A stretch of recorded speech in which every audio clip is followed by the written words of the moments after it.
Assalamualaikum warahmatullahi wabarakatuh. Di sini saya Naila Lutfia Ramadhani, NIM 12402193321 akan mencoba membahas dua buah uji, yaitu uji regresi dan uji asumsi klasik, di mana pembuatan video ini untuk memenuhi tugas mata kuliah ekonometrika. Yang pertama, uji regresi. Analisis regresi setidak-tidaknya memiliki 3 kegunaan, yaitu untuk tujuan deskripsi dari fenomena data atau kasus yang sedang diteliti, untuk tujuan kontrol, serta untuk tujuan prediksi. Regresi mampu mendeskripsikan fenomena data melalui terbentuknya suatu model hubungan yang bersifatnya numerik. Regresi juga dapat digunakan untuk melakukan pengendalian kontrol terhadap suatu kasus atau hal-hal yang sedang diamati melalui penggunaan model regresi yang diperoleh. Selain itu, model regresi juga dapat dimanfaatkan untuk melakukan prediksi untuk variabel terikat.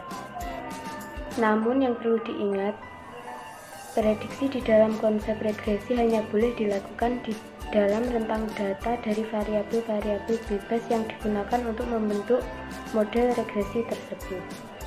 Misal, suatu model regresi diperoleh dengan mempergunakan data variabel bebas yang memiliki rentang antara 5 sampai dengan 25. Maka prediksi hanya boleh dilakukan bila suatu nilai yang digunakan sebagai input untuk variabel X berada di dalam rentang tersebut. Konsep ini disebut sebagai interpolasi.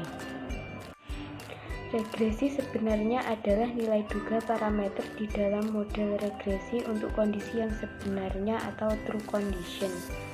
Sama halnya dengan statistik mean atau rata-rata pada konsep statistika dasar. Hanya saja, koefisien untuk model regresi merupakan suatu nilai rata-rata yang berpeluang terjadi pada variabel Y atau variabel terikat bila suatu nilai X atau variabel bebas diberikan. Koefisien regresi dapat dibedakan menjadi 2 macam, yaitu yang pertama intercept. Intercept definisi secara matematis adalah suatu titik berpotongan antara suatu garis dengan sumbu Y pada diagram atau sumbu Kartesius saat nilai X sama dengan 0. Sedangkan definisi secara statistika adalah nilai rata-rata pada variabel Y apabila nilai pada variabel X bernilai 0. Dengan kata lain, apabila X tidak memberikan kontribusi, maka secara rata-rata variabel Y akan bernilai sebesar intercept. Perlu diingat, intercept hanyalah suatu konstanta yang memungkinkan munculnya koefisien lain di dalam model regresi. Intercept tidak selalu dapat atau perlu untuk diinterpretasikan.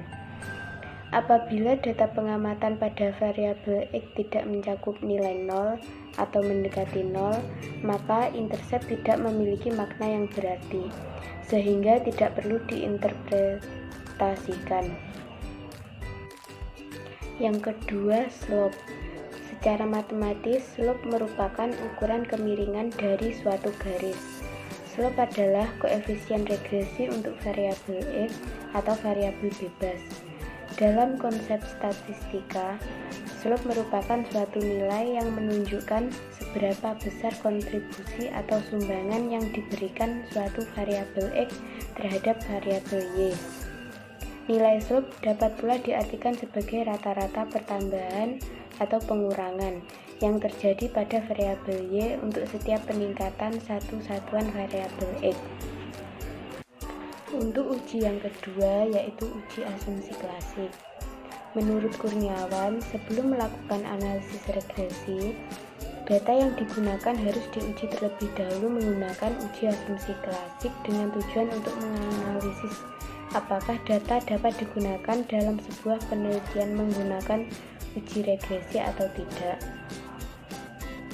Analisis data dan pengujian hipotesis dalam penelitian ini yaitu menggunakan model regresi linear berganda. Secara manual, dalam melakukan uji asumsi klasik regresi linier, kita harus terlebih dahulu mendapatkan data residual. Perlu kita ingat, pengujian asumsi klasik menggunakan data residual, bukan data pengamatan kecuali uji asumsi multikolinearitas. Dengan kata lain, penerapan pengujian asumsi klasik regresi linier dilakukan terhadap data residual, kecuali untuk uji asumsi multikolinearitas. Memang, untuk memunculkan hasil uji asumsi klasik regresi linier, pengguna paket software statistika pada umumnya tidak diminta untuk memasukkan data residual. Hal ini disebabkan karena pada umumnya software statistika secara otomatis melakukan uji asumsi klasik tanpa terlebih dahulu meminta pengguna software memasukkan data residual. Menurut penulis, hal inilah yang membuat sebagian orang tidak menyadari bahwa sebenarnya saat melakukan uji asumsi klasik, software statistika terlebih dahulu mendapatkan data residual dan baru kemudian melakukan perhitungan uji asumsi klasik regresi linier. Asumsi klasik regresi linier adalah sebagai berikut.